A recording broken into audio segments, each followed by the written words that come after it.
pessoal, tudo bom? Olha só, nós vamos continuar com esse conteúdo técnico, esse conteúdo que tem trazido diferença ao nosso público, aos nossos seguidores. Estou hoje aqui com a Isabelle Lima, nossa bióloga. Tudo bom, Isabelle? Que coisa boa. Ceramista e os nossos demais seguidores, você que é aluno da área ambiental, você que já é consultor ambiental, hoje nós vamos falar de manejo florestal. Contudo, nós vamos voltar o assunto para a indústria cerâmica de telhas e tijolos, porque nós estamos, fazendo uma campanha para esse público. Então, vamos começar, Isabelle? Sim, vamos. Ok, vamos lá. Gente, nosso formato que a gente tem trabalhado ultimamente, formato perguntas. Vou para a primeira pergunta. Isabelle, vamos lá. Me diga uma coisa, você sabe o que pode acontecer se você cortar lenha sem a devida autorização ambiental ou autorização florestal? Em alguns estados, você que é de outro estado, não é aqui do Ceará, o órgão ambiental pode trabalhar a licença ambiental. Então, independente dessa terminologia, fica aí a pergunta. Você sabe o que pode acontecer? Isabelle, e aí? O que pode acontecer? Então, primeiro, vamos ao Código Florestal. O Código Florestal ele vai dizer que as matas, a vegetação existente nas propriedades, elas não são propriedade assim, propriamente dita das pessoas, que não podem fazer o uso dela como quiser. Então, são consideradas bens de interesse comum, a todo brasileiro. E o seu uso está condicionado a essa licença, autorização. Caso não cumpra esses requisitos, está sujeito às sanções. E a gente vai para o código, para a lei de crimes ambientais, que vai prever diversas penalidades, nas esferas civil, criminal, administrativa. Então, no Código Florestal aqui do estado do Ceará, ele vai listar algumas formas também, como advertência, multa, embargo. Então, são diversas sanções que podem ser aplicadas, dependendo do caso. E, além disso, o Código Florestal, como toda a normativa brasileira, ela traz a ideia de reparar o dano ambiental. Então, além de responder de todas essas formas, é preciso investir, por exemplo, no plantio para repor aquela vegetação, Por exemplo, se foi cortado numa reserva legal, numa área de preservação permanente. Então, é muita responsabilidade, e gastos, prejuízos que podem haver nesse sentido. Ceramista, a questão é o seguinte, você pode ter problema, você vai ter problema se você fizer o corte de uma vegetação nativa sem a devida autorização ambiental. A Isabelle explicou aí de uma forma muito mais formal, certo? Sanções, penalidades, ser enquadrado na lei de crimes ambientais, mas simplificando, sintetizando, o nome disso se chama problema. Não é isso, Isabelle? Isso. Quer evitar problema? Faz o plano de manejo florestal.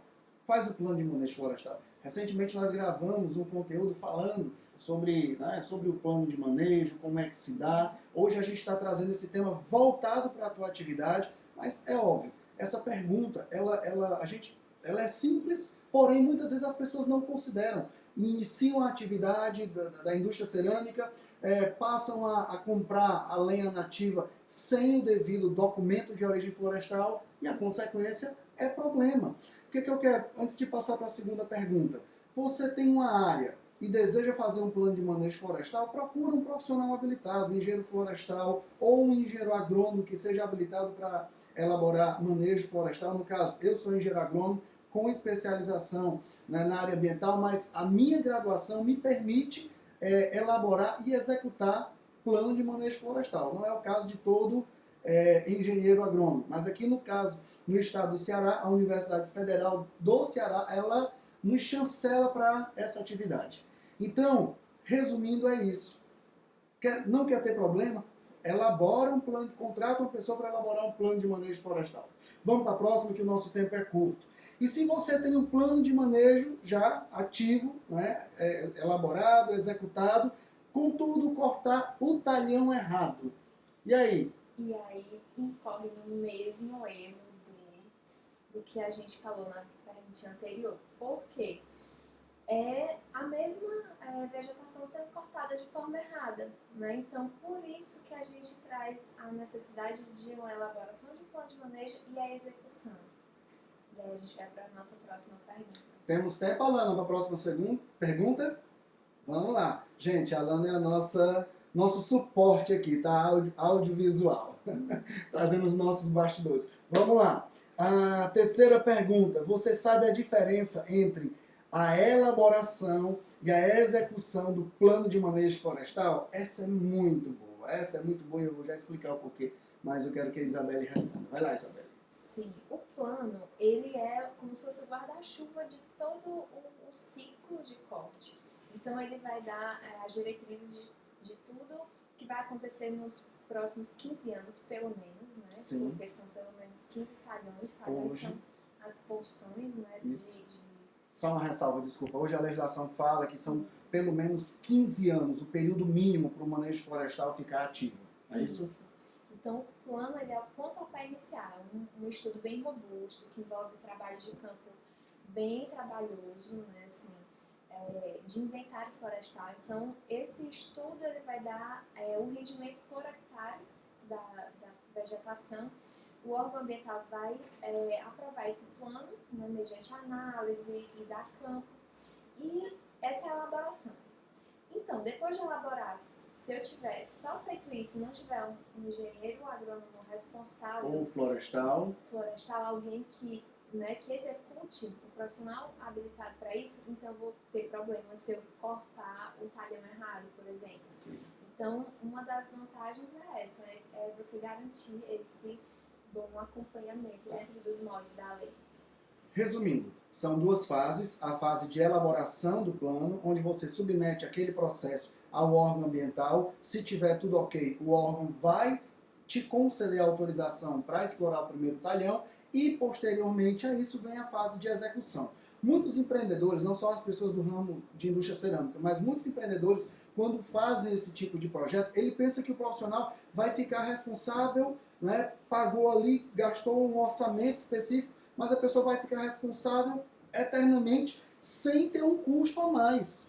Mas não é assim que funciona. O órgão ele cobra uma ART, anotação de responsabilidade técnica, para a elaboração, e no nosso estado ele já pede que essa mesma anotação de responsabilidade técnica ela venha também com a execução do plano de manejo. Ou seja, o correto é você fechar um contrato de assessoria mensal para as duas fases. Tá bom, amigo? É isso, Isabelle? É isso. Tem muito mais. Nós vamos deixar aqui aberto para os seus questionamentos, para as suas dúvidas. Se você gostou desse vídeo, amigo e amiga, dá um like e compartilha com os teus amigos. Um forte abraço e fica com Deus.